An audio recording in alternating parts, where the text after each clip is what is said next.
বাংলাদেশে আর বাংলাদেশের বাইরে পৃথিবীর বিভিন্ন প্রান্তে যে যেখান থেকে চ্যানেল আই দেখছেন, আপনাদের সকলকে সাদর আমন্ত্রণ তৃতীয় মাত্রা দেখবার জন্য। কোটার বিরুদ্ধে ছাত্রদের যে আন্দোলন শুরু হয়েছিল, সেই আন্দোলন এখন নতুন মাত্রা পেতে শুরু করেছে। প্রতিদিনই হতাহতের ঘটনা ঘটছে, আন্দোলনের পরিধি বিস্তৃত হচ্ছে, মানুষ প্রতিনিয়ত এই আন্দোলনের সংগ্রামে রাস্তায় যুক্ত হচ্ছেন। সরকারের দিক থেকে নানা রকমের পদক্ষেপ। প্রধানমন্ত্রী গতকাল বলেছেন যে গণভবনের দরজা আলোচনার জন্য খোলা, তিনি কোনো সংঘাত চান না, তিনি ছাত্রদের সঙ্গে আলোচনা করতে চান।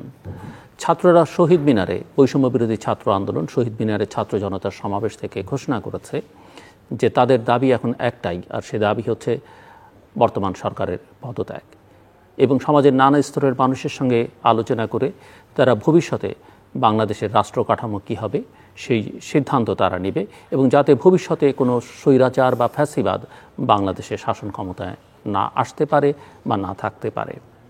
মূলত সাম্প্রতিক এই ঘটনা প্রবাহ নিয়ে আলোচনার জন্য আমার সঙ্গে সুনামগঞ্জ থেকে যুক্ত হচ্ছেন বাংলাদেশ সরকারের সাবেক পরিকল্পনা মন্ত্রী এবং এই মুহূর্তে জাতীয় সংসদ সদস্য এবং পরিকল্পনা মন্ত্রণালয় সংসদীয় স্থায়ী কমিটির সভাপতি এম এ মান্নান, এবং আমাদের সঙ্গে স্টুডিওতে রয়েছেন ইংরেজি দৈনিক নিউজ সম্পাদক নুরুল কবির।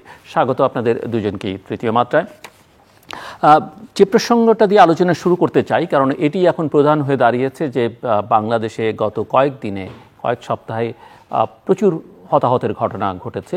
প্রায় 200-র অধিক অফিসিয়ালি ছাত্র তরুণ প্রাণ দিয়েছেন। ইউনিসেফের তথ্য অনুযায়ী 32 জন শিশু হত্যাকাণ্ডের শিকার হয়েছেন, এবং প্রধানমন্ত্রী প্রশ্ন তুলেছেন দুদিন আগে যে এই হত্যাকাণ্ডের দায় কে নেবে, এটা তার প্রশ্ন। আমি প্রশ্নটা আপনাদের কাছেই, প্রধানমন্ত্রীর যে প্রশ্ন সেটা আপনাদের দুজনের কাছে আমি তুলতে চাই যে আসলে এই হত্যাকাণ্ডের দায় কে নেবে। Mister M A Mannan. ধন্যবাদ আপনাকে। আমি সুনামগঞ্জে আছি, প্রায় দিন 10 হলো এসেছিলাম কাজে।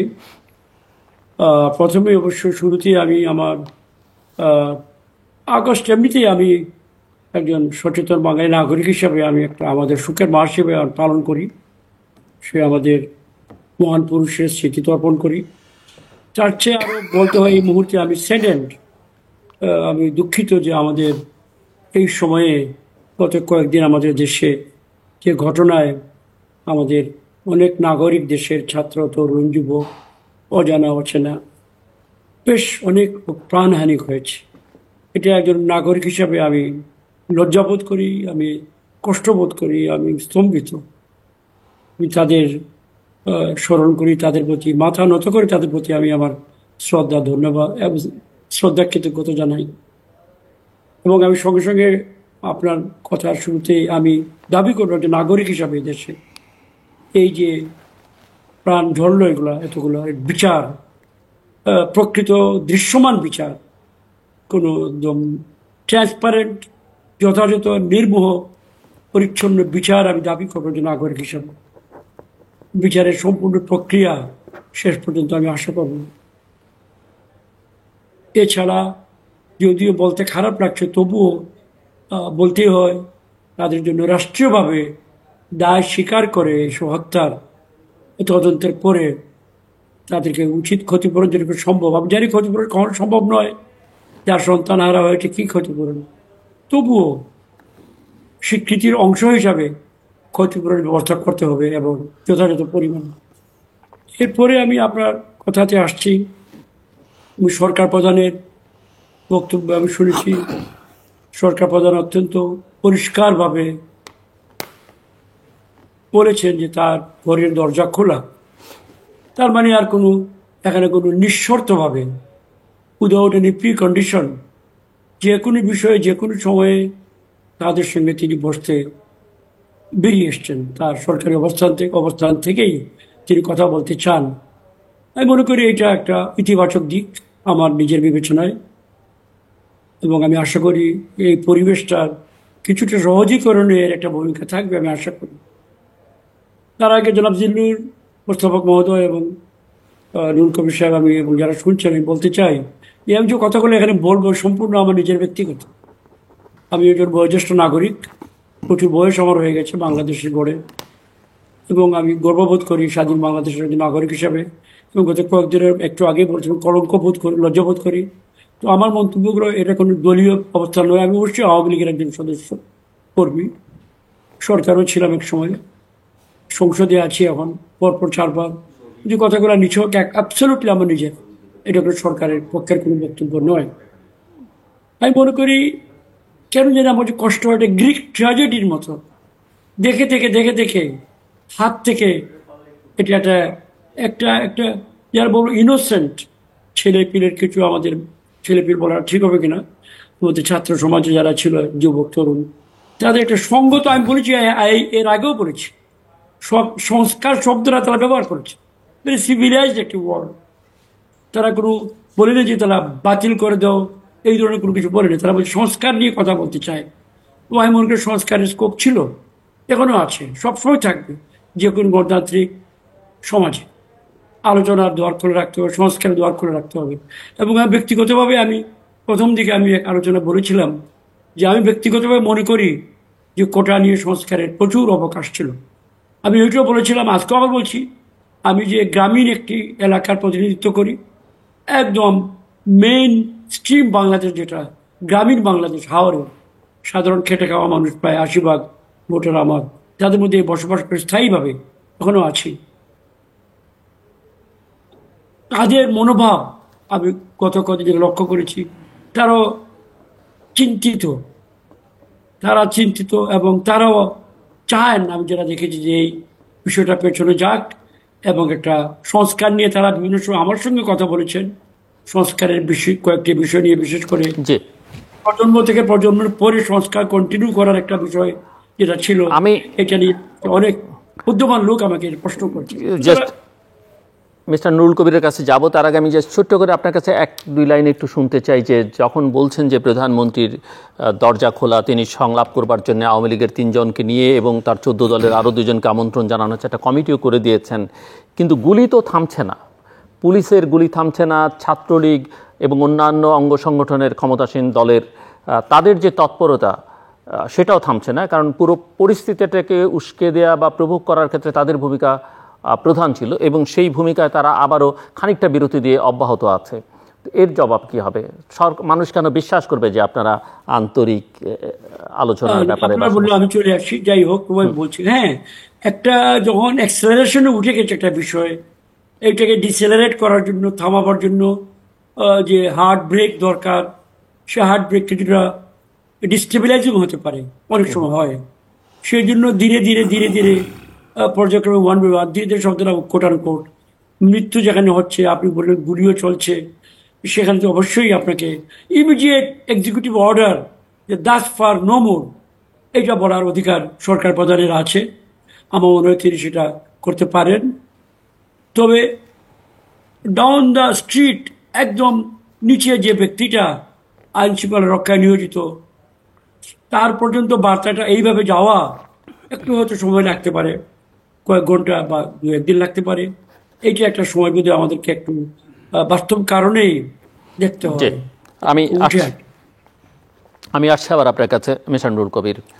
সামগ্রিক পরিস্থিতি এবং আমি যে প্রশ্নটা করলাম যে দায় কার, প্রধানমন্ত্রীর প্রশ্ন, এটা আমার কাছে খুব বিস্ময়কর। দায়িত্ব কে নেবে? প্রধানমন্ত্রী এই প্রশ্নটা প্রকাশ্যে করেছেন। এই প্রকাশ্যে প্রশ্নটা না করে তিনি নিজে যদি চিন্তা করতেন এবং সেই 2018 সাল থেকে ঘটনা প্রবাহ উনি যদি তার হিসেবের মধ্যে রাখতেন, তাহলে উনি পরিষ্কার নিজেই দেখতে পেতেন আজকে যে ভয়াবহ সংঘাতমূলক অবস্থায় বাংলাদেশ পৌঁছেছে, যেখানে প্রায় 250 শিশু, তরুণ এবং প্রবীণের হত্যাকাণ্ড সংঘটিত হয়েছে এবং সারা দেশ একটা বিপর্যয়ের মুখোমুখি এসে দাঁড়িয়েছে। তার জন্য প্রধান দায় প্রধানমন্ত্রী নিজের এবং তার রাজনৈতিকভাবে তার আশপাশের কয়েকজন মন্ত্রী এবং রাজনৈতিক নেতার।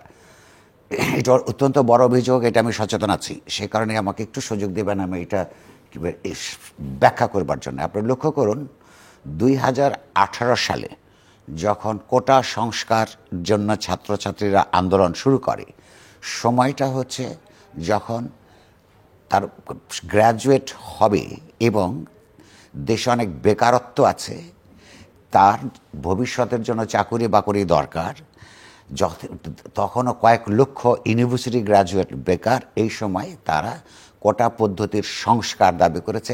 এক মুহূর্তের জন্য তারা কোটা ব্যবস্থা বাতিল চাননি। কিন্তু আমরা 2018 সালের অক্টোবরে দেখলাম প্রধানমন্ত্রী নির্বাহী আদেশে কোটা ব্যবস্থাকে ওটা বাতিল করে দিলেন, এবং গত 14 জুলাই প্রেস কনফারেন্সে তিনি নিজে বলেছেন যে তিনি বিরক্ত হয়ে কোটা ব্যবস্থা বাতিল করেছেন। যে কোনো রাজনীতি সচেতন, আইন সচেতন এবং ইতিহাস সচেতন মানুষের সামনে এটা পরিষ্কার যে এই দুটো স্টেপসের মধ্য দিয়ে তিনি বাংলাদেশ রাষ্ট্রের সংবিধানের দুটো প্রবিধান তিনি ভঙ্গ করেছেন। এক, বাংলাদেশ রাষ্ট্রের সংবিধানে অত্যন্ত ন্যায্যভাবে প্রথম থেকেই সমাজের অনগ্রসর অংশসমূহের জন্যে যাতে একটা ইকুয়ালিটির পর্যায়ে যেতে পারে তার জন্য কিছু কোটা ব্যবস্থা রাখা হয়েছিল। রাষ্ট্র যখন এইরকম অ্যাফার্মেটিভ অ্যাকশনের পক্ষে থাকে, সেইটার তাত্ত্বিকভাবে অর্থ হচ্ছে নাগরিকদেরকে সমতার দিকে ধীরে ধীরে নিয়ে যাওয়া। নিশ্চয়ই 2018 সালের মধ্যে তখনও পর্যন্ত বাংলাদেশের সমস্ত নাগরিক রাজনৈতিক, অর্থনৈতিক এবং সাংস্কৃতিকভাবে একই জায়গায় পৌঁছে নাই। ফলে তখনও পর্যন্ত ওই সাংবিধানিক ডিকটেটস যারা প্রথম সংবিধান রচনা করেছিলেন সেই জায়গায় ডিকটেটসটা তিনি ভঙ্গ করেছেন। কারণ অনগ্রসর মানুষের জন্যে কোটা ব্যবস্থা রাখা বন্ধ করা আইনগতভাবে কিংবা নির্বাহী আদেশের মাধ্যমে সংবিধানের ওই স্পিরিটের উনি লঙ্ঘন করেছেন। লঙ্ঘন শুধু করেন নাই, তিনি আবার বলেছেন যে এই গত মাসের 14 তারিখে, আবারও বলছি, আপনি রেকর্ডটা দেখতে পাবেন, উনি বিরক্ত হয়ে বন্ধ করেছেন। প্রধানমন্ত্রীর শপথ হচ্ছে আপনার রাগ বিরাগ কিংবা অনুরাগবশত কোনো রাষ্ট্রীয় সিদ্ধান্ত উনি গ্রহণ করতে পারেন না। ফলে ওইখানেও তিনি শপথ ভঙ্গ করেছেন। শপথ ভঙ্গ করার মধ্য দিয়ে যে ঘটনা ঘটল, আমরা পরবর্তীকালে মুক্তিযোদ্ধাদের সন্তানদের একটা মামলা দেখতে পেলাম। আমি মনে করি মুক্তিযোদ্ধাদের সন্তানরা যে মামলা করেছেন সেটা ন্যায্য। কারণ হচ্ছে বাংলাদেশে 18 কোটি মানুষের এই দেশকে যারা রণাঙ্গনে যুদ্ধ করে প্রাণ দিয়ে এই দেশ স্বাধীন করেছেন, তাদের জন্য রাষ্ট্রের দিক থেকে কিছু বিশেষ ব্যবস্থা থাকা দরকার। প্রশ্নটা হচ্ছে যে ওই যে সাংবিধানিক যে প্রবিধান, সেই অনুযায়ী সময়ে সময়ে বিভিন্ন সরকার কতটুকু অগ্রসর হলো, অনগ্রসররা সেইটা দেখে দেখে বিভিন্ন সময়ে সেই কোটা সংস্কার করার, বাড়িয়ে কমিয়ে কিংবা নতুন কাউকে অন্তর্ভুক্ত করে কিংবা ইতিমধ্যে অগ্রসরতা লাভ করেছেন তাদেরকে বাদ দিয়ে কিংবা শতাংশ কমিয়ে এটা অ্যাডজাস্ট করা সরকারগুলির দায়িত্ব, এবং এর মধ্যে কয়েকবার সেই সংস্কার সাধিত হয়েছে। তো মুক্তিযোদ্ধার সন্তানরা যখন এটা কোর্টে গেলেন, প্রায় 4 বছর পর একটা হাইকোর্টের রায় আমরা দেখেছি, সেখানে তারা বলেছেন প্রধানমন্ত্রীর ওই নির্বাহী আদেশ অবৈধ। হাইকোর্ট অবৈধ এবং সেই পরিপত্রকে সে কারণে এটা বাতিল করে দেন। সঙ্গে বলেছেন যে তবে তাদের রাষ্ট্রের নির্বাহী বিভাগ তার সংবিধানের আলোকে এই কোটাকে বিভিন্ন সময় সংস্কার করতে পারেন।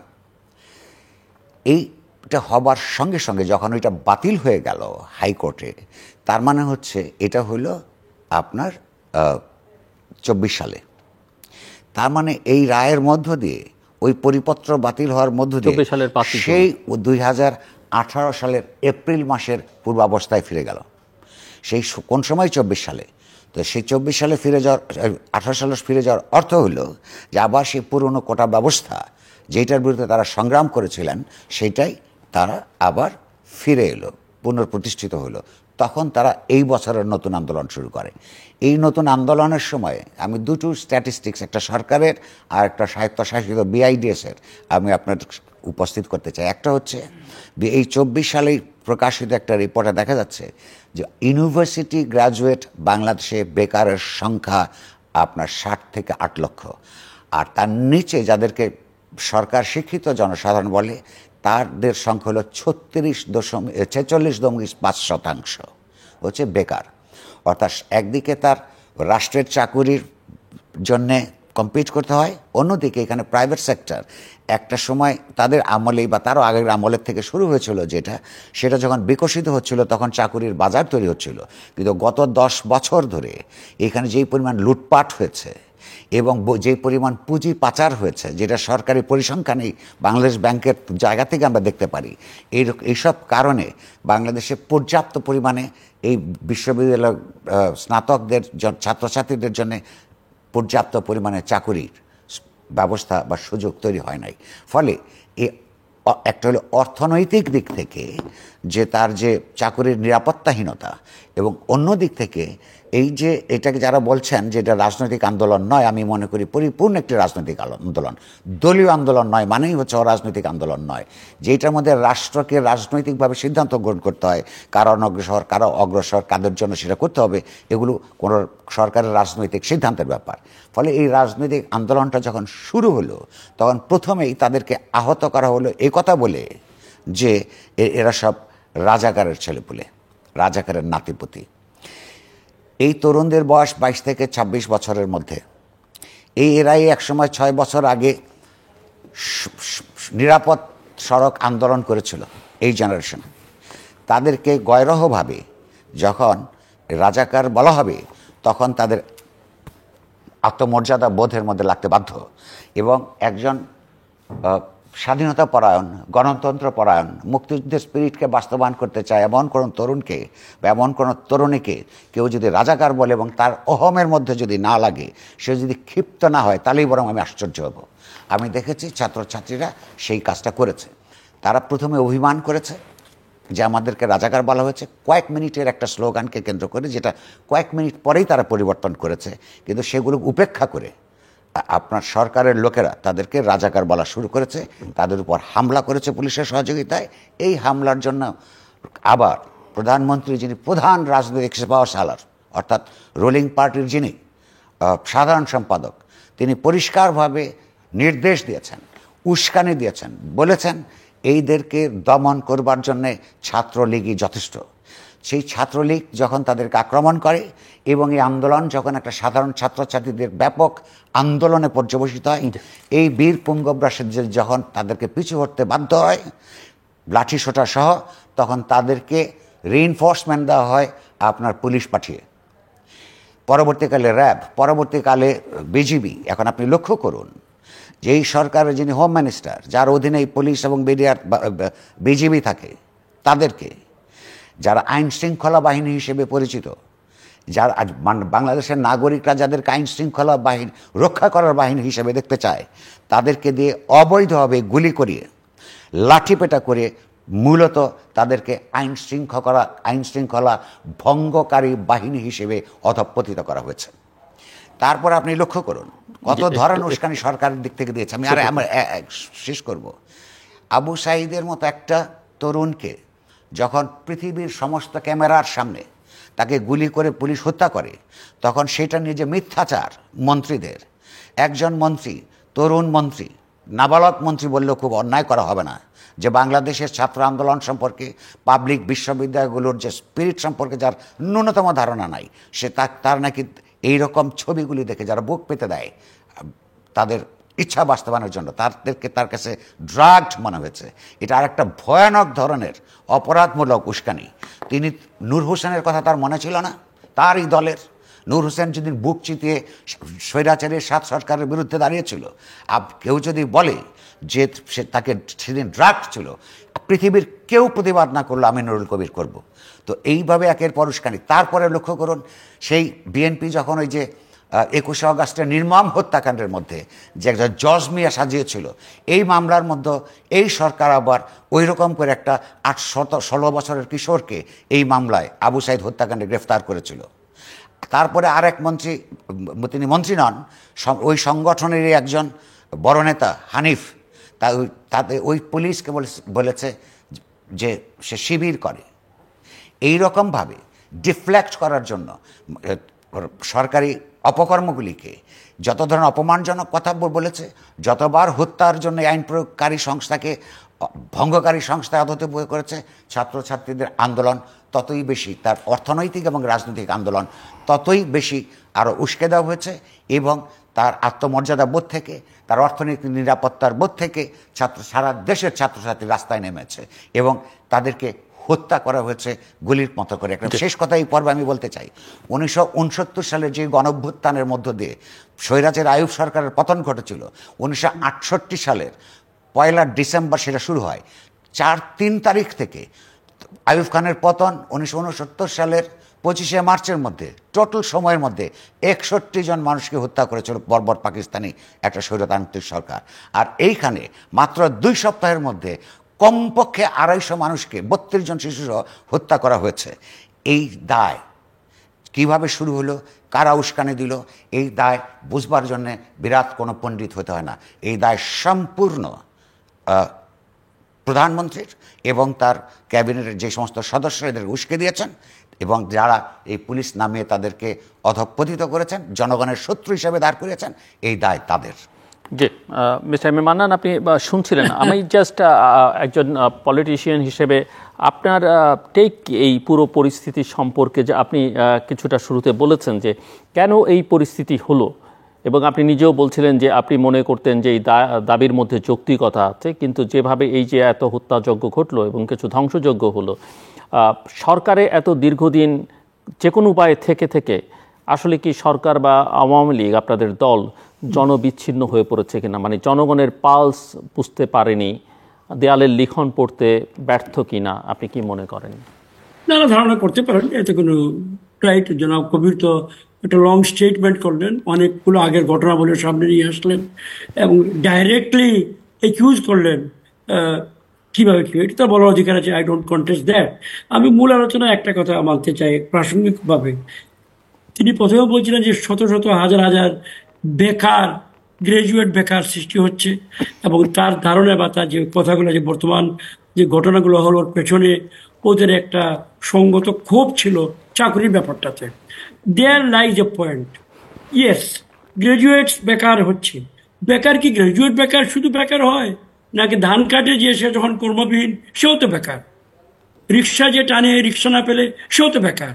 ওখানে কোনো দুজনের রুটি রুজির প্রশ্ন, যদি আপনি খারাপ সেন্সে নেবেন না কথাটা। আমি বলছি যে ঠিক আছে, শুধু গ্রাজুয়েট বেকার বলে আলাদা কিছু করা, শুধু শহুরে নাগরিক বেকার আলাদা কিছু করা আমাদের মধ্যে অহেতুক বিভাজনের সৃষ্টি করবে। আমরা জাতিগতভাবে ইউনাইটেড ওয়েতে আমাদের ইকোনমিক ডেভেলপমেন্টের মাধ্যমে বেকারত্ব দূর করতে হবে।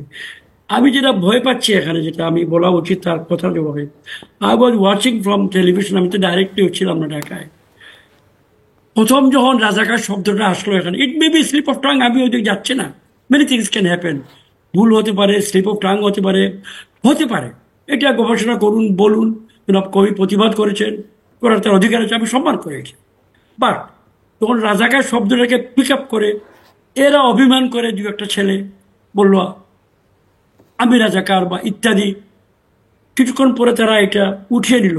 কিন্তু মাঝখানে যে কিছু সময় এইটাকে পিক আপ করে ঢেউয়ের পরে ঢেউ তৈরি করা হলো, কারা করলো? এইটাই আমার প্রশ্ন। জনাব কবির সচেতন নাগরিক, পলিটিক্যালি ভেরি অ্যাডাপ্ট। এই যে মাঝখানে ইনফিল্ট্রেশন, অনুপ্রবেশ হলো, তাদের একটা অত্যন্ত সঙ্গত, অত্যন্ত ইনোসেন্ট, অত্যন্ত ন্যায়সঙ্গত দাবি ছিল, তার মধ্যে কোনো পলিটিক্যাল এলিমেন্ট তখন পর্যন্ত ছিল না। কিন্তু এই সুযোগে ওই ফাঁকে ওত পেতে থাকা কিছু সুযোগ সন্ধানী রাজনৈতিক লোকজন বা কর্মী বা কেউ হতে পারে, আমি জানি না, তারা ঢুকলো এবং physically it was possible for me এখানে বসেও টেলিভিশনে দেখা যে আমাদের ছেলে মেয়েদের ওখানে যে মুভমেন্টের যে চরিত্রটা, অবয়বটা পাল্টে যাচ্ছে। এটা বললাম এই কারণে ক্লিয়ারলি, যদিও তারা ওই রাজাকার স্লোগান থেকে সরে গেছে, কিন্তু স্লোগানটাকে পিক আপ করে যে ছড়িয়ে দেওয়া হয়েছে সারা দেশে, একটা অত্যন্ত স্পর্শকাতর বিষয়, সেটাকে কাজে লাগিয়ে অনুপ্রবেশকারীরা সামনে আসার অবস্থানে গেছে এবং তারা তাদের নিজস্ব পলিটিক্যাল তাদের এজেন্ডা, ইনক্লুডিং বড় দল, বিরোধী দল যারা বিএনপি, তারাও যোগদান করেছেন। আমার প্রশ্ন সেখানে, একটা সম্পূর্ণ অরাজনৈতিক, জীবনভিত্তিক, জীবিকা ভিত্তিক, ইনোসেন্ট একটি দাবি এবং অত্যন্ত ন্যায়সঙ্গত, আমি যাই বারবার বলার কোনো মানে হয় না, সেটাকে কাজে লাগিয়ে আমি আমার নিজস্ব পলিটিক্যাল এজেন্ডা বাস্তবায়নের জন্য পালে হাওয়া লাগাবো, এই সুযোগটা নিয়েছেন। শুধু উনারা নন, পরবর্তী পর্যায়ে ধীরে ধীরে দেখছি আরও অনেকেই এখানে যোগদান করেছেন, এবং যোগদান করে এই পালের হাওয়াতে যোগদান করে মূল যে বিষয়টা ছিল চাকরি বাকরির বিষয়, কোটার বিষয়, সেটা থেকে সরে গিয়ে এটা একটা ওয়াইডার পলিটিক্যাল অ্যাঙ্গেল নিয়ে গেছে। ওয়াইডার পলিটিক্যাল অ্যাঙ্গেলে গেলে এটা পলিটিক্যাল মোকাবিলা হবে। সরকার আছে ইন ডিফেক্টো ডি জুরে, দুই দিক থেকে নির্বাচিত সরকার হিসাবে এখানে আছে। আপনি মানুষ বা না মানুষ, এটা ব্যক্তিগত বিষয়। অনেকে বলেন প্রশ্নবিদ্ধ নির্বাচন, এটা সেটা, ফাইন, আমি ওটা কন্টেস্টে যাচ্ছি না এখন। But it is a defect government যে চালাচ্ছে। এই গভর্নমেন্টের বিরুদ্ধে আপনার দলের বা যে কোনো দলের, যে কোনো গোষ্ঠীর, যে কোনো ক্লিকের কোনো আইডিয়া বা কোনো ধারণা থাকতে পারে, সেটাকে কাজে লাগাবার জন্য এটাকে সুযোগ খুঁজে, এটাকে আমি মনে করি নীতিগতভাবে, নৈতিকতার দিক থেকে এটা বোধহয় গ্রহণযোগ্য নয়। হাওয়ার এরপরেও বলছি, যারা এটা করেছেন তারা যখন দেখলেন যে আমাদের সকলের এটা জয়েন্ট দায়িত্ব টু সি দ্যাট দিস সমাজ, this country remains on track, যে বড় ইস্যু এখন বলছেন যে হ্যাঁ সব বলতে ফেলতে হবে, এটা একটা পিওরলি পলিটিক্যাল স্লোগান হলে পলিটিক্যাল মোকাবিলা করা হবে। এবং ইতিমধ্যে সরকার প্রধান সর্বশেষ অবস্থান যেটা দেখলাম, তিনি পুরস্কার বলেই দিয়েছেন, আমি বসবো, সব বিষয়ে কথা বলবো। পলিটিক্যাল মোকাবেলায় তো সমস্যা নেই, কিন্তু মোকাবেলাটা যদি বল প্রয়োগের মাধ্যমে হয় সেখানে তো সমস্যা, এবং সেটা তো বল প্রয়োগ তো গ্রহণযোগ্য মোটেও নয়। একটি কথা জনাব কবির বললেন যে yes I agree with him, একজন নাগরিক হিসাবে কেন আমার বন্দুক, আমার বুলেট, আমার কর্মী আমার উপরে ছাড়বে? ইয়েস, মৌলিক একটা বিষয়। এই সরকার, আওয়ামী লীগ সরকার একটি বিধান নিয়ে এসেছিল 8 নির্বাচনের পরে কোনো এক সময়, আমি ঠিক সময়টা মনে নেই, যে আগামীতে মিলিটারি কু যারা করে তাদের রাস্তা বন্ধ করার জন্য, তাদেরকে জবাবদিহি করার জন্য একটা ক্লজ মধ্যে ঢুকিয়েছে। আমি আইনগতভাবে অতটা পরিষ্কার নই। ঠিক সেইভাবে এইখানেও যে প্রশ্ন কবির বললেন, আমি তার সঙ্গে পুরোপুরি একমত। বাট একমত হলে তো হবে না। যেমন আজকে আমার সংসদ আছে, সংসদকে ডেকে আলোচনা করে আমরা we can go even further, আরও বেশি করে যেতে পারি। আর এই যে নানা ধরনের রোমান্টিক কথাবার্তা এখানে আসছে, বসন্ত, আরব বসন্তের ফল কি হয়েছে? আরব বসন্তের ফল সিসি। আরব বসন্তের ফল তো জামাল আব্দুল নাসের হয় নাই। আরব বসন্তের ফল হয়েছে আব্দুল ফাত্তাহ সিসি, আরও দীর্ঘ অমানুষা। আরব বসন্তের ফল হয়েছে টিউনিসিয়ায় আরও বেশি রিয়াকশনারি, আরও বেশি প্রতিক্রিয়াশীল সরকার ক্ষমতায় আসছে। সুতরাং এইগুলো অত শহরীকরণ নিয়ে বোধহয় হবে না। আমাদের নতুন প্রজন্ম, তারা দেশপ্রেম আমার চেয়ে বেশি অগ্রগামী, তারা অনেক সচেতন, তাদের অভিমান, আবেগ, তথ্য তাদের কাছে বেশি আছে। আমরা যারা বয়োজ্যেষ্ঠ আছি, ইনক্লুডিং মানে দলে যারা আছেন, আমাদের দায়িত্ব হবে আমরা এটা বসে এটাকে আরো আগুন না দিয়ে তাতিয়ে মৃত্যুর কারণটা স্টপ করা। এবং সরকারকে আমি আবার বলবো, প্রথমে বলছিলাম, ইমিডিয়েটলি অ্যাট দিস মোমেন্ট সরকারের যে নির্বাহী ক্ষমতা আছে, যে সকল বন্দুক, যে সকল লাঠি ও হোয়াট এভার কাজে লেগেছে, এইগুলোকে অবশ্যই বন্ধ করে ফিরিয়ে আনতে হবে। ধন্যবাদ আপনাকে। আমি আসবো আবার আপনার কাছে মিস্টার নুরুল কবির, এবং আমি একটু আপনার কাছে খুব বুঝতে চাই যে এই পুরো সংগ্রামে, এই যে 2-3 সপ্তাহে নতুন আপনি কি দেখলেন? আমরা তো 53 বছরের ইতিহাস। ছোট্ট দুটো রেসপন্স আছে। সেটা হচ্ছে যে আমি মান্নান ভাইয়ের সঙ্গে একমত, রাজনৈতিক সংগ্রাম রাজনৈতিকভাবেই মোকাবেলা করা উচিত। এবং এটাও সত্য যে কোনো একটা কর্তৃত্বপরায়ণ সরকারকে সরিয়ে আরও স্বৈরতান্ত্রিক সরকার প্রতিষ্ঠা করার মধ্যে কোনো জনগোষ্ঠীর রাজনৈতিক প্রজ্ঞার পরিচয় নয়। সেটা ভবিষ্যতে কীভাবে রূপ নিবে সেটা রাজনীতিকদের উপরেই নির্ভর করবে। আমি সে জায়গায় আসছি, এটা মনের সঙ্গে একমত। দ্বিতীয়ত হচ্ছে যে উনি যে প্রসঙ্গটা ফিরে এনেছিলেন, যে রাজাকার কথাটা বলার পর প্রত্যাহার করার কথাটা, প্রত্যাহার পরও আবার কেউ ফিরে নিয়ে আসলো। আমি ওনাকে একটু ইনফর্ম করতে চাই, যারা ফিরিয়ে নিয়ে এসেছিল, প্রথম কথা হচ্ছে এটা অভিমান কিনা। শামসুর রহমান যখন দ্বিতীয় বিএনপি আমলে, রাজাকার আমলে যখন জামাত ইসলামের ক্ষমতায়ন দেখে দুঃখ করে কবিতা লিখেছিলেন, হে পরওয়ারদিগার, আমাকে এক লহমায় একজন চৌকস রাজাকার বানিয়ে দাও। এই কথার অর্থ কি এই ছিল যে শামসুর রহমান রাজাকার হতে চেয়েছিলেন?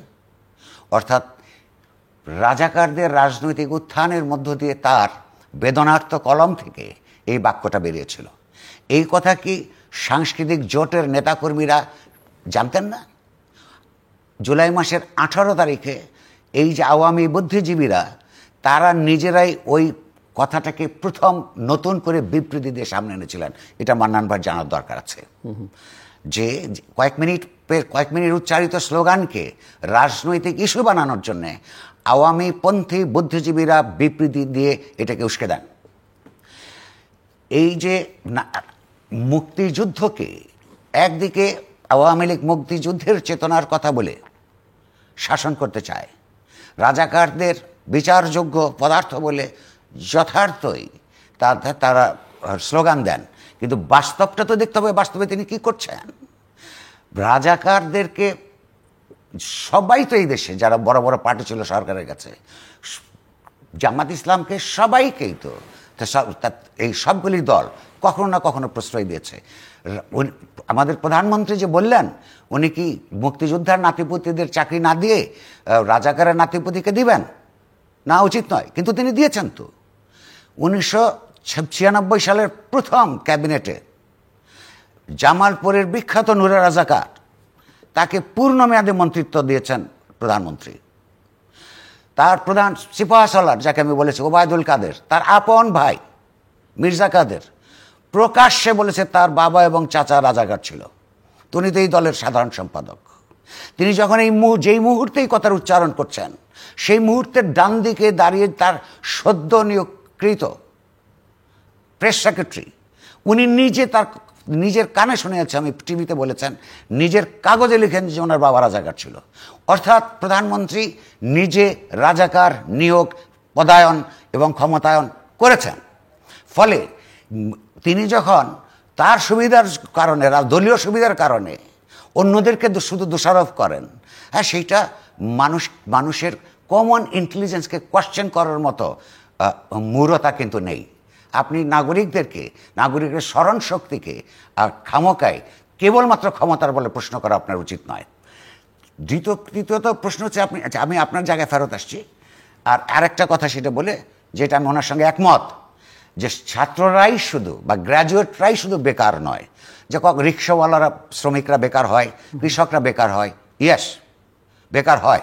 এবং সে কারণে আমি মনে করি ছাত্ররা যেভাবে সংঘবদ্ধ হয়ে তার বেকারত্বের অভিশাপ থেকে ভুল রাষ্ট্রীয় পলিসির বিরুদ্ধে সংগ্রাম করে দাবি আদায় করতে পারে, সেই শ্রমিকদের, সেই কৃষকদেরকেও সংঘবদ্ধভাবে সংগ্রাম করে তার শক্তি দিয়ে রাষ্ট্রের কাছ থেকে তার অধিকার আদায় করা দরকার। আপনি একদিকে বেকারত্বের থাকবে, অন্যদিকে আপনার অফিসের শুধুমাত্র পিয়ন, একজন রিক্সাওয়ালা তো 400 কোটি টাকার মালিক হতে পারে না, আপনার অফিসের পিয়ন 400 কোটি টাকার মালিক হতে পারে। একজন বেকার কৃষক তো 400 কোটি টাকার মালিক হতে পারে না। এই যদি কোনো মুক্তিযুদ্ধের চেতনার, সমতার চেতনা, সমতার অর্থনীতি, সমতার রাজনৈতিক অধিকারের চেতনা হতে পারে না। আপনি শুধু মুক্তিযুদ্ধকে একটা রাজনৈতিক পণ্য বানিয়ে সেটাকে ব্যবহার করবেন, আর মুক্তিযুদ্ধের রাজনৈতিক, সাংস্কৃতিক, অর্থনৈতিক সমস্ত সমতার বিরুদ্ধে আপনার পলিসি গ্রহণ করবেন, সেখানে তো সমস্ত অধিকার সচেতন মানুষদের সংঘবদ্ধ হওয়া উচিত। সেটা শুধু আওয়ামী লীগ সরকারের বিরুদ্ধে না, যে কোনো সরকার এই রাষ্ট্রের যে মুক্তিযুদ্ধের যে প্রমিসিং যে প্রিন্সিপাল, তার বিরুদ্ধে যারাই কাজ করে, তারাই মুক্তিযুদ্ধের বিরুদ্ধের শক্তি, এবং তাদের বিরুদ্ধেই মুক্তিযুদ্ধের সপক্ষের শক্তিদের একটা বলিয়ান অবস্থান গড়ে তোলা দরকার। আর আপনি বলছেন কি কি রূপান্তর হয়েছে? ধরুন দুটো বড় ধরনের রূপান্তর ঘটেছে, এটা আমার চোখে পড়ে। তৃতীয়টা বা আড়াইটা এখনো পর্যন্ত বলতে পারি। গত 15 বছর অন্তত প্রধানমন্ত্রীর নাম ধরে, তাকে কটাক্ষ করে সাধারণভাবে কোনো মানুষ কখনো কথা বলে নাই। ছিটে ফোটা মনে করুন যে সেই ভুরুঙ্গামারির কোনো একটা কিশোর যখন টেক্সট করেছে প্রধানমন্ত্রীকে সিভিয়ার ক্রিটিক করে, তখন এই দেশের ইন্টেলিজেন্স এজেন্সিগুলি তাকে তুলে নিয়ে এসছে, মামলা করেছে, তাকে হাজতে ঢুকিয়েছে। কিন্তু এই আন্দোলনের মধ্য দিয়ে বাংলাদেশের সমস্ত জায়গায় যদি আপনার চক্ষুষ্মান নাগরিক হন, দেখবেন সরাসরি তাকে ক্রিটিক করছেন। অর্থাৎ প্রধানমন্ত্রী তার শক্তি সামর্থ্যের কারণে তার ব্যাপারে যে একটা এটাকে বলে কাল্ট নির্মাণ করা হয়েছিল, সেই কাল্ট ভেঙে পড়েছে, ট্যাবুগুলি চলে গেছে।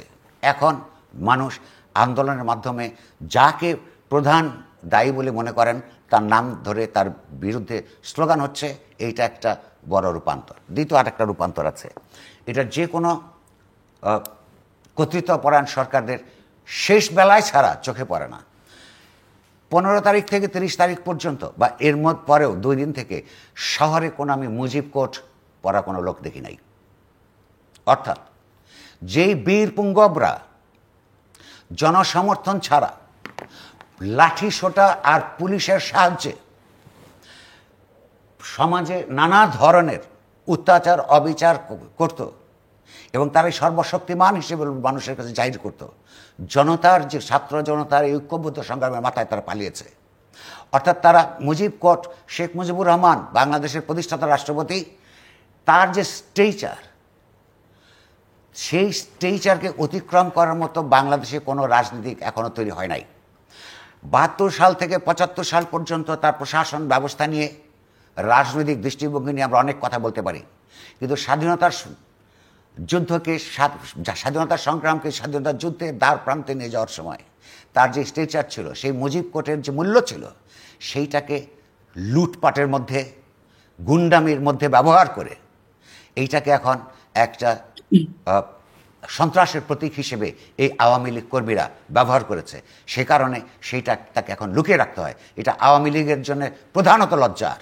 আর ওইসব বীর পুঙ্গবদের চিনে রাখা দরকার। বিপদের সময় যারা তাদের পার্টির এক ধরনের ঐতিহাসিক ইউনিফর্মকে পরিত্যাগ করে, এটা আরেকটা বড় পরিবর্তন হয়েছে। আর অর্ধেকটা, আড়াইটা বলছিলেন আপনি। একটা হচ্ছে ট্যাবু, মানে দুটো তো হলো, আড়াইটা বলছিলেন যে আপনি, আর বাকি অর্ধেকটা বলবেন কি না? সেইটা হচ্ছে আন্দোলন সংগ্রাম যদি সরকার লজিক্যালি, র্যাশনালি দায় নিয়ে, যেটা সরকারের দায় নেওয়ার কথা মানন ভাইও বলেছেন, না করে, দেখবেন তার সবচেয়ে কাছের লোকগুলো সবার আগে পালাতে শুরু করেছে। এই প্রবণতা ইতিমধ্যেই সমাজে আমরা দেখতে পাচ্ছি। আপনি কি অগাস্ট মাসে টেলিভিশন চ্যানেলের কোনো পরিবর্তনের কথা বলছেন? এটা তো আমি বলতে চাইছিলাম না। আপনিও একটা টেলিভিশনের মানুষ, আপনি লক্ষ্য করুন, এটা মানান ভাই খেয়াল করেছেন কিনা জানি না, সবচেয়ে কাছের লোকেরা কিভাবে সবার আগে সরে পড়ে। বেশ কয়েক বছর ধরে টেলিভিশন চ্যানেলগুলোকে আমরা দেখেছি যে আগস্টের 1 তারিখ থেকে শোকের মাস হিসেবে একটা লোগো ব্যবহার করে। আপনার চোখে পড়েছে কিনা, অগাস্ট মাসের 1 তারিখে 12টা, 12:30 পর্যন্ত কোনো টেলিভিশনে, এবং যেই টেলিভিশনের কর্ণধাররা প্রায়শই প্রধানমন্ত্রীর সঙ্গে নানা আয়োজনে উষ্ণতা নিয়ে উপস্থিত থাকেন, সেই টেলিভিশনগুলো সিদ্ধান্ত নিয়ে সেটা বাদ দিয়ে দিয়েছিল। আমি দায়িত্ব নিয়ে বলছি, প্রধানমন্ত্রীর অফিস থেকে ফোন আসার পরে ধীরে ধীরে একটার পরে সন্ধ্যা 6টার মধ্যে তারপর সেটা ফিরে এসছে। এইটা হচ্ছে সম্ভবত সব জায়গায় ফেরেনি। আপনি বলছেন সব জায়গায় হয়তো ফেরেওনি, এবং এরাই তো আপনাদের সবচেয়ে কাছের লোক, সম্ভবত বঙ্গবন্ধুর ছবি, এরাই তো আমাদেরকে টেলিভিশনে কথা বলতে দেয় নাই, এরাই তো সবার আগে পশ্চাদবর্ষণ শুরু করেছে। এগুলো ক্ষমতায় থেকে সবসময় বোঝা যায় না। এই ক্ষমতা থাকা এবং না থাকার মধ্যেকার ধূসর সময়ে সবচেয়ে সুবিধাবাদী লোকেরা, যে সবচাইতে আগে পিছু টান দেয়, এটা আপনাদের বোঝবার একটা সুযোগ হয়েছে এই আন্দোলনের মধ্য দিয়ে। জি, মিস্টার এম এ মান্নান, আপনি শুনছিলেন। জনাব কবিরকে এই যে প্রথম দেখছেন এইগুলা ঘটনা, আমার তো বয়স তার চেয়ে বেশ। বঙ্গবন্ধু হত্যার পর জেনারেল জিয়া যখন ক্ষমতা আসলেন, ওই পরের সময়টা আমি সরকারি চাকরিতে নিচু পর্যায়ে ছিলাম, মাঠেই ছিলাম। কিভাবে জয় বাংলা বলা নিষিদ্ধ করা হলো, জাতির পিতা বলতে পারা যায়নি, এগুলো তো জনাব কবির, আপনি, আমি সবাই আমরা জানি। এই যে আজকে যে উদাহরণগুলো উনি দিলেন, এইটা নানা সময়ে নানা ক্ষেত্রে করা হয়েছে আমাদের ইতিহাসেই আছে। এইগুলো আমাদের সার্বিক জাতীয় একটি বিষয়। এগুলো আমরা চর্চার মাধ্যমে মোকাবেলা করতে পারবো। আজকে আমার মৌলিক প্রশ্ন, এই যে ঘটনাগুলো হচ্ছে, এর দুটা পথ আছে। আপনি কি আলটিমেটাম দিয়ে জোর করে নামাবেন, নাকি গণতান্ত্রিক পথে, সঠিক পথে আপনি আপনার উদ্দেশ্য বাস্তবায়ন করবেন? সেটা করার জন্য আপনি বিধিবদ্ধ রাজনৈতিক শক্তি হিসাবে আপনার দায়িত্ব আপনি পালন করতে হবে। এই দায়িত্ব পালনকে আমরা করেছি গত 20 বছর। প্রায়শই দোষারোপ করা হয়, নির্বাচন করা হয় না, ইত্যাদি ইত্যাদি। আমি নিজে নির্বাচন করেছি, পরপর 4টি-5টি নির্বাচন। আমার আত্মা পরিষ্কার।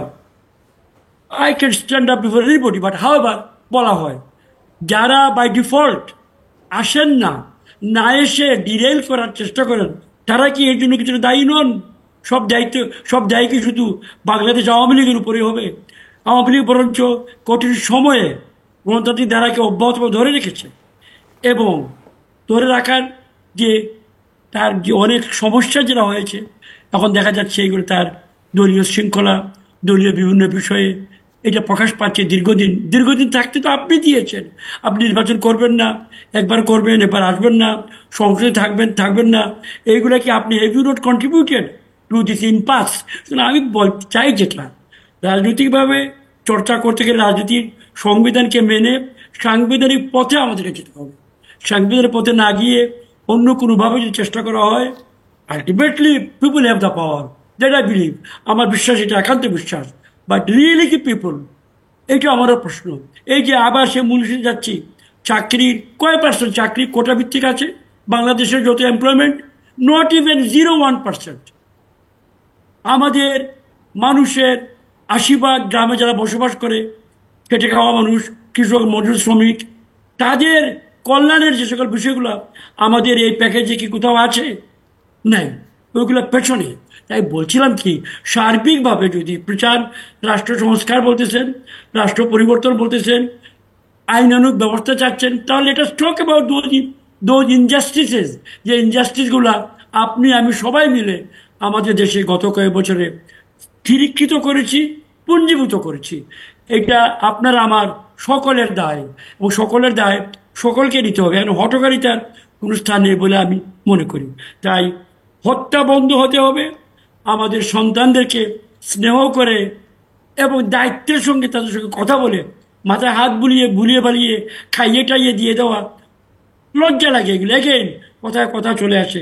সবচেয়ে দুঃখজনক যে ঘটনা, স্যার নাগরিক শুধু হিসেবে খাইয়ে না স্যার, ওই ডিবি অফিসে নিয়ে মেকিভাবে তাদের মর্যাদা ক্ষুণ্ণ করবার জন্যে, তার সহকর্মী কমরেডদেরকে বিভ্রান্ত করবার জন্যে অন্যায়ভাবে তাদেরকে বিবৃতি সই করিয়ে দেওয়া, এটা কোনো সুস্থ রাজনীতি হতে পারে না। এটা একটা গোয়েন্দা সংস্থার রাজনীতি হতে পারে না। নো, আমি বলছি যে বিউরোক্রেসি ক্যানট বি আপফ্রন্ট। আমি আপফ্রন্টে থাকবো। আজকে এই সময় দেখেছি ব্যুরোক্রেসি বুক চেতিয়ে মাথা খাড়া করে সামনে গিয়ে, কোনো সময় আমার কাছে মনে হয়েছে সমান্তরাল একটি প্রশাসন এখানে দেখা যাচ্ছে। আমি তো বয়োজ্যেষ্ঠ মানুষ, আমি আমলার মধ্যে ছিলাম, ছোটোখাটো আমলাও ছিলাম। I felt heart. তাই বলছি, এটা লেটাস্ট অল, আমাদের ছেলেরা ইয়াং, তারা মশালা হাতে নিয়েছে, এগিয়ে এসছে, চোখে আঙুল দিয়ে দেখিয়ে দিয়েছে it is possible for us. তবে এইটাও ঠিক, এটাও বলা দরকার, যেটুকু ভব্যতা, সভ্যতা, গণতান্ত্রিকতা এবং নিয়ম শৃঙ্খলা, আইনের শাসন, যেটুকু আমি পরিমাণ বলছি না, এটা নিয়ে তর্ক থাকতে পারে, যেটুকু এই দেশে বিদ্যমান আছে, সেটা বর্তমান আওয়ামী লীগ সরকারের জননেত্রী শেখ হাসিনার, মাননীয় প্রধানমন্ত্রীর একটানা পরিশ্রম, ত্যাগ এবং তার সহ্যের এটা ফল বলে আমি মনে করি। যার সঙ্গে কাজ করেছে তাকে কাছ থেকে দেখেছে। বাট আমি বলছি না এটা আইডিয়াল, আরো ইমপ্রুভমেন্টের দরকার আছে। নইলে মাঝে মাঝে এই ধরনের রক্তক্ষরণের ঘটনা আসবে, এটা অ্যাভয়েড করতে হবে। ধন্যবাদ মিস্টার নুরুল কবির। সমাধান আসলে কি? সামনে কি?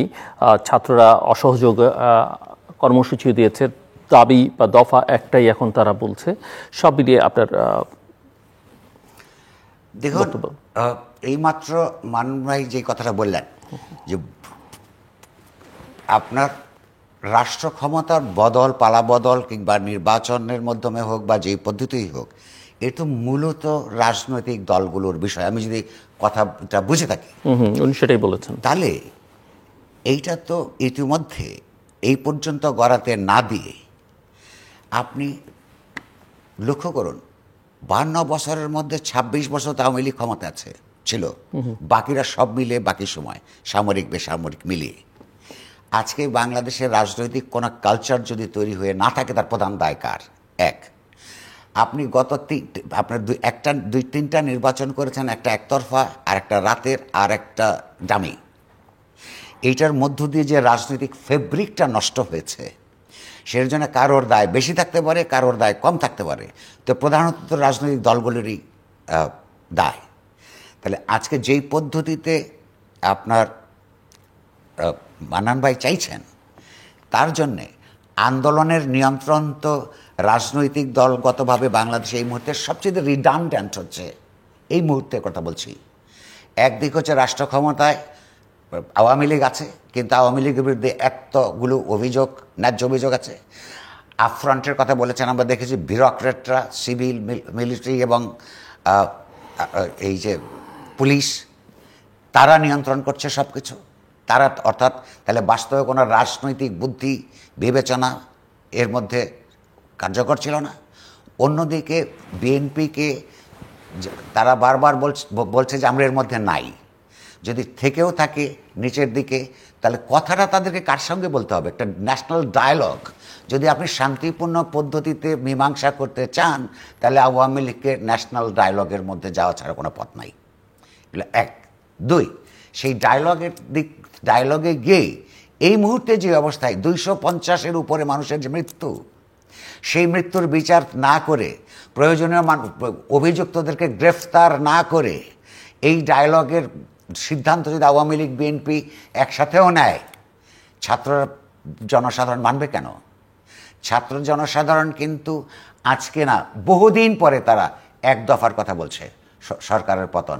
এতদিন পর্যন্ত 250 মানুষের উপরের হত্যাকাণ্ডের মধ্যেও অনেক উস্কানি থাকা সত্ত্বেও তারা এই দাবি উত্থাপন করে নাই। এখন যেহেতু তারা সবাই একত্রিত হয়ে তারা বুঝতে পেরেছে যে হত্যাকাণ্ডের জন্য প্রধানত এই সরকার দায়ী, সরকারের কর্মচারীরা দায়ী, তার কিছু মন্ত্রী দায়ী, তার মধ্যে প্রধানমন্ত্রীর উস্কানি আছে, তার সঙ্গে তো তারা ডায়লগ করবে না। আপনি আমি করি নাই, আওয়ামী লীগও করে নাই, বিএনপিও করে নাই যখন তারা অপোজিশনে ছিল। ফলে এই মুহূর্তে একদিকে আমাকে যদি জিজ্ঞাসা করেন, সবচেয়েতে একটা ন্যাশনাল ডায়ালগ তার করা উচিত, করবেন কিনা সেটা তাদের সিদ্ধান্ত। আর তার একটাই পথ থাকবে, এটা আমার অনুমান, এই ছাত্র গণজাগরণের মুখে এই সরকারকে পদত্যাগ করতে হবে। হয়তো তার ওখান থেকে দাবি, তখন তারাও চিন্তা করবে কিভাবে পদত্যাগ করবে। তখন দাবি উঠবে, একদিন যেই ভয়াবহ আন্দোলনের মধ্য দিয়ে আওয়ামী লীগ কেয়ারটেকার ব্যবস্থা প্রবর্তন করেছিল, আবার যেই 2/3 ক্ষমতা পাওয়ার মধ্য দিয়ে কারো সাথে সংলাপ না করে ওইটাকে নিষিদ্ধ করেছিল, এখন আবার তার 2/3 সেটা ডামি নির্বাচনের মাধ্যমে হলেও 2/3 তার মেজরিটি আছে, সেইটা দিয়ে তত্ত্বাবধায়ক সরকারের অধীনে নির্বাচনের সাংবিধানিক বিধান পুনঃপ্রবর্তনের মাধ্যমে সংযোজন বিয়োজন সহ তাকে ক্ষমতা হত্যা করতে হবে। এইটাই আমি মনে করি আগামী দিনে এই ছাত্রছাত্রীদের মেধাকে নিয়ে আপনারা তুচ্ছতাচ্ছিল্য করেন না, এই আন্দোলন সেই জায়গায় যেতে বাধ্য। কোন পথ বেছে নেবে সেটা তো আওয়ামী লীগের নেতৃত্বের উপর নির্ভর করে। জি, মিস্টার মান্নান, ক্লোজিং রিমার্কস। আমরা শেষের দিকে আপনার সেটা যারা জনক কবিরের কথা শুনলাম বিস্তারিত, এটা তো ওপেন নাও, পলিটিক্যাল ডিটেল যদি হয়ে যায় আমরা, তাহলে আমাদের আরও ক্ষতি হতে পারে। সুতরাং যেখানে অফার এসছে ফ্রম সরকার প্রধান থেকে, মানে প্রধানমন্ত্রী থেকে, ডায়ালগ তিনি বলেছেন, কথার কথা বলেছেন, সেইটা নিয়ে আমরা জাতীয়ভাবে বসে let us decide what to do. উনি তো বলে নাই যে আমি ওটা হতে দিব না, এটা করতে দিব না। তিনি বলছেন যে আমি আলোচনা করতে প্রস্তুত, আমার দরজা খোলা, নিঃশর্ত। এটা গ্রহণ করে আমরা পরিস্থিতি ঠান্ডা করে, এবং এর আগে কয়েকটা বিষয় আমার ব্যক্তিগত, এটা আমার দাবি, আমি বলবো, বিচার হত্যার বিচার আমি চাই। স্বাধীন দেশে আমার অর্থে কিনা বুলেট আমার বুকে লাগবে, এইটা আর চলতে পারে না, এইটা চলতে পারে না, এইটা রাস্তা বের করতে হবে। এইটা একা আওয়ামী লীগ পারবে না। জনাব কবির, জিল্লুর রহমান, আপনি, আমি, রাজনৈতিক দল, বিশেষ করে বড় রাজনৈতিক দল বলে যারা দাবি করেন, বারবার আমি ফিরে আসছি, তারা অন অফ রাজনীতি করেছেন। ওই যে বললেন যে জনাব কবির বললেন কয়েকটা নির্বাচনের কথা, দিনের কথা, রাতের কথা, অনেক অভিযোগ আমরা শুনি, বাট তবু এর মাঝখান দিয়ে আওয়ামী লীগ সিস্টেমটাকে ধরে রেখেছে, মন্দের ভালো। কিন্তু ওনারা একবার আসেন, একবার যান, একবার 4 বছর থেকে 4র্থ বছরের মাথায় রিজাইন করে তারা বলেন যে আমরা নাই। এইগুলা that sets a bad example. এটা রাজনীতির পরিচয় নয়। দায়িত্ব পালন সকলকেই করতে হবে, এই আমার বিনীত কথা। আর কি বলবো, বিস্তারিত বিষয়তে বলার এখানে নেই। It is a national crisis, সেটা সেইভাবে দেখা উচিত। We don't want more confrontation, আরো হত্যা, আরো ক্ষতি আমরা চাই না। সম্পদের ক্ষতি নিয়ে আমরা কনসার্ন। তারপরে এই যে গ্রেফতারগুলো হচ্ছে, মিথ্যে মামলা হচ্ছে, সেগুলো অলরেডি দেখলাম আজকে মাননীয় প্রধানমন্ত্রীর অর্ডার দেখলাম তো, যত সব লোককে ধরা হয়েছে ছেড়ে দেওয়ার জন্য ইত্যাদি কি সব ডিটেল আমি এখানে অনলাইনে দেখলাম। She is given order for যাদেরকে ডিটেন করেছে, পিক আপ করেছিল বিভিন্ন লোকেরা, ছেড়ে দেওয়ার জন্য। তার চেয়ে বড় কথা, এটি ওপেন ডোর বলছে, আমি সব বিষয়ে আমার দরজা খোলা, আসুন কথা বলবো। এখন যদি এইটা বাইরে আমরা কিছু করতে চাই, ইটস ডিফারেন্ট ম্যাটার, এর জবাব আমি দিতে পারবো না। আমার বয়স সেখানে, শুনেন, ছোট ফিভার প্যারাসিটামল খেয়ে সারবে, এইটা সারাতে গিয়ে যদি ক্যান্সার আসে দেশে, সেই ক্যান্সার আমরা সারাতে পারবো না। We should decide whether we should throw the baby out with the bath water. গামলার পানি খারাপ হয়েছে, বাচ্চা সহ বাইরে ফেলা যাবে না। আমি একজন বয়স্ক লোক হিসেবে কথাটা বলছি, এটা এবং অবশ্যই আমাদের দায়িত্ব সবচেয়ে বেশি বাংলাদেশ আওয়ামী লীগের। We have run this country for 20 years. আমরা অনেক ভালো করেছি, অনেক মন্দ হয়তো হয়েছে, জানা অজানায়, সব বিচার জনগণ করবে। জনগণের উপরে বিচার করার ক্ষমতা আর কারো নেই। বাট তার জন্য পরিবেশ সৃষ্টিতে শুধু আওয়ামী লীগ একা পারবে না, সকলে যারা দলীয় রাজনীতির কথা বলেন, বিধিবদ্ধ সংবিধিবদ্ধ রাজনীতি করেন, লুকানো চোরাগুপ্তা আক্রমণের রাজনীতি করেন না, আমরা সকালে বসে বৃহত্তর রাষ্ট্রীয় স্বার্থে এই সিদ্ধান্তগুলো নিতে হবে। এই হলো আমার কথা। সাধারণভাবে তো এই নীতির সঙ্গে আপনার দ্বিমত করার সুযোগ নাই। তবে এই সংগ্রামের মধ্য দিয়ে যেটা ইতিহাসে আরেকবার প্রমাণিত হলো, এখনও যারা ক্ষমতাসীন আছেন, ভবিষ্যতে যারা রাষ্ট্র ক্ষমতা থাকবেন, তাদের এই কথাটা মনে রাখা দরকার। ইতিহাসের শিক্ষা, যে কোনো কর্তৃত্বপরায়ণ সরকারের বুলেট ভরা বন্দুকের চেয়ে আত্মমর্যাদা পরায়ণ যে কোনো তারুণ্যের বুকে ঠাসা প্রতিবাদের বারুদ অনেক বেশি শক্তিশালী। মিস্টার মান্নান কিছু যোগ করবেন? মিস্টার নুরুল কবিরের সঙ্গে ভিন্নমত পোষণ করবার বোধহয় খুব সুযোগ নেই। ভিন্নমত মোটেও না। উনি এক ট্র্যাক থেকে বলেছেন, আই রেসপেক্ট হিজ পজিশন। উনি কিছু অভিমানের কথা বলেছেন, আমি সোজা বলছি, yes, A crisis has created. কারা দায়ী আমরা বের করতে পারবো, ইট ইজ আওয়ার ক্রাইসিস। কিন্তু বাইরের যারা সুযোগ নিচ্ছেন, অভ্যন্তরীণ এবং বাইরের যারা সারা দুনিয়াতে খেলা করেন, যারা সিসি তৈরি করেন, যারা অং সান সূচি তৈরি করেন, যারা শিরিন এবাদি তৈরি করেন, তাদের সম্বন্ধে আমাদেরকে কেয়ারফুল হতে হবে। স্প্রিং কারা আনে, স্প্রিং এর ফসল কারা ভোগ করে, আরব স্প্রিং কি প্রাহা স্প্রিং নাকি বাংলা স্প্রিং, এগুলো আমাদের চিন্তা করার বিষয় আছে। আমাদের স্প্রিং আমাদের হাতেই থাকুক, এই আমার নিবেদন। সেখানে সবচেয়ে বেশি গুরুত্বপূর্ণ সমাজের ভেতর থেকে উঠে আসা দাবির প্রতি যারা রাষ্ট্র পরিচালনায় আছেন, সে তার সম্মান প্রদর্শন করেই একটা সংলাপের সূচনা হতে পারে। দর্শক, অনুষ্ঠানের শেষ প্রান্তে আমরা সামাজিক যোগাযোগ মাধ্যম ফেসবুক এবং এক্সের তৃতীয় মাত্রা লাইভ স্ট্রিম হচ্ছে, আপনারা দেখতে পারেন। ইউটিউবে লাইভ স্ট্রিম হচ্ছে, আপনারা দেখতে পারেন। এবং টেলিভিশনের পর্দায় দেখতে না পারলে আপনারা যে কোনো সময় যে কোনো স্থান থেকে ইউটিউবে তৃতীয় মাত্রা চ্যানেলটি সাবস্ক্রাইব করেই পুরোনো পর্বগুলো আপনারা দেখতে পারেন। মিস্টার এম এ মান্নান এবং মিস্টার নুরুল কবির, অসংখ্য ধন্যবাদ এই আলোচনা অংশ নেবার জন্য। দর্শক, দাবি উঠেছে একটাই, সেটা হচ্ছে সরকারের পদত্যাগ, এবং ছাত্ররা চাইছে যে রাষ্ট্র কাঠামোর সংস্কার করতে হবে, রাষ্ট্রটাকে আমূল বদলে দেওয়া তাদের আকাঙ্ক্ষা। আমরা আশা করব এর জন্য রাজনৈতিক সমাধানটা দরকার, এবং রাজনৈতিক সমাধানের প্রক্রিয়াগুলোকে আমার অতিথিরা সেটা বলেছেন, এবং সেই পথে হাঁটার কোনো বিকল্প নেই। এবং বুলেট যে ইতিমধ্যেই, যদিও তারা বুলেট অনেক জীবন নিয়েছে, কিন্তু বুলেট যে পরাজিত নৈতিকভাবে এবং রাজনৈতিকভাবে তারুণ্যের কাছে, তারুণ্যের প্রতিবাদের ভাষার কাছে, সেটাও প্রমাণিত। আমাদের সঙ্গে থাকবার জন্য অসংখ্য ধন্যবাদ। আপনাদের সবার জন্য শুভকামনা।